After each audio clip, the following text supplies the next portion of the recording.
Jamnagar HMPV વાયરસના પગલે જામનગરમાં તાકીદની બેઠક જીજી હોસ્પિટલ ખાતે ઉચ્ચ તબીબોની બેઠક યોજાઈ રાજ્ય સરકારની સૂચનાના પગલે આરોગ્ય વિભાગ હરકતમાં આવ્યું જીજી હોસ્પિટલ ખાતે 30 બેડનો અલાયદા વોર્ડ બનાવવામાં આવશે ઓક્સિજન અને લેબોરેટરી ટેસ્ટિંગ સહિતની સુવિધા ઊભી કરાશે લોકોને ડરવાની જરૂર નથી સાવચેત રહેવા તબીબોની સલાહ हाँ હું doctor Sonal Shah additional professor બાળરોગ વિભાગમાં જીજી હોસ્પિટલમાં કામ કરું છું જે હ્યુમન મેટાન્યુમો વાયરસ છે ચીનમાં જેના કેસ ઘણા બાળકોમાં જો નોંધાયા છે તો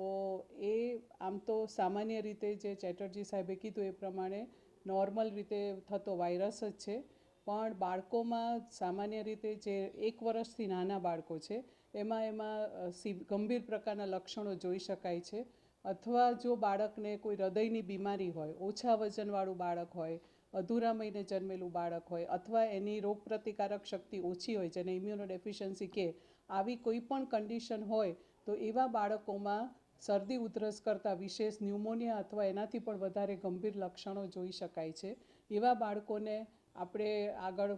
વધારે ઓક્સિજનની સારવાર અથવા વેન્ટિલેટરની સારવારની પણ જરૂર પડી શકે છે તો એ માટે આપણે જીજી હોસ્પિટલમાં જે ઓક્સિજન માટે આપવા માટે વેન્ટિલેટર અને હાઈ ફ્લો નેઝલ કેન્યુલા બધાની વ્યવસ્થા પણ આપણે કરેલ છે અને અમારા ડૉક્ટર અને નર્સિંગ સ્ટાફ એ પણ એને પણ અમે તાલીમ આપીને અને આ રોગ સામે લડવા માટે અમે એને તૈયાર કરી રહ્યા છીએ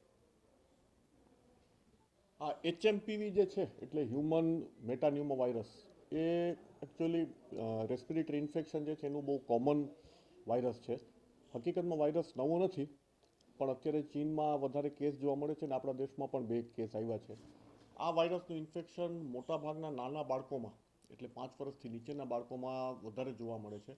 દરેક ઉંમરમાં થઈ શકે પણ કોમ્પ્લિકેશનની શક્યતાઓ જે છે એ નાના બાળકોમાં અને મોટી ઉંમરના એટલે 70 યર્સથી ઉપરના જે માણસો હોય છે એમાં શક્યતા હોય છે મેજોરિટી કેસમાં સિમ્પલ રેસ્પિરેટરી ઇન્ફેક્શન એટલે શરદી ઉધરસ તાવ એ પ્રકારનું પિક્ચર હોય છે પણ જેમાં કોમ્પ્લિકેશન થાય એ એવા કન્ડિશનમાં આમાં ન્યુમોનિયા પણ થઈ શકે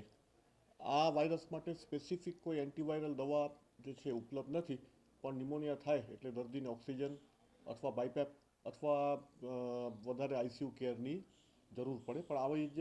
આવા દર્દીઓની સંખ્યા ખૂબ જ ઓછી હોય છે સરકારશ્રી તરફથી સૂચના પ્રમાણે તૈયારી રૂપે જીજી હોસ્પિટલમાં 30 આઇસોલેશન બેડ તૈયાર કરવામાં આવ્યા છે જેમાં વેન્ટિલેટરની ફેસિલિટી ઓક્સિજનની ફેસિલિટી ને તમામ જાતના જે છે નર્સિંગ સ્ટાફ ડૉક્ટરો અને સાધનો જે છે ઉપલબ્ધ છે એટલે કોઈ પણ પરિસ્થિતિને પહોંચી વળવા હોસ્પિટલ અત્યારે પૂરી રીતે કાર્યરત છે અને તૈયાર છે ટેસ્ટિંગ માટે કિટ મંગાવવામાં આવ્યા છે એટલે આપણે જામનગરની જે માઇક્રોબાયોલોજી લેબોરેટરી છે અહીંયા જઈને ટેસ્ટ જે છે થઈ જશે આરટીપીસીઆર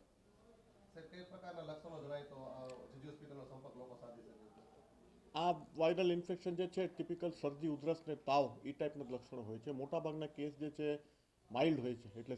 સિમ્પલ સિમ્પ્ટોમેટિક રિલીફથી ટ્રીટ થઈ જાય છે જો વધારે પડતું તાવ આવે અથવા શ્વાસ ચડે એ પ્રકારના લક્ષણો જણાય તો પછી હોસ્પિટલનો સંપર્ક કરવો જોઈએ કોઈ હેલ્પલાઇન નંબર જાહેર કરવામાં આવશે કે શું આવી મુસીબતમાં કોઈ હેલ્પલાઇન નંબર જાહેર કરવામાં આવશે કે કઈ રીતે જીજી હોસ્પિટલમાં જે છે 24 કલાક કાર્યરત છે જ એટલે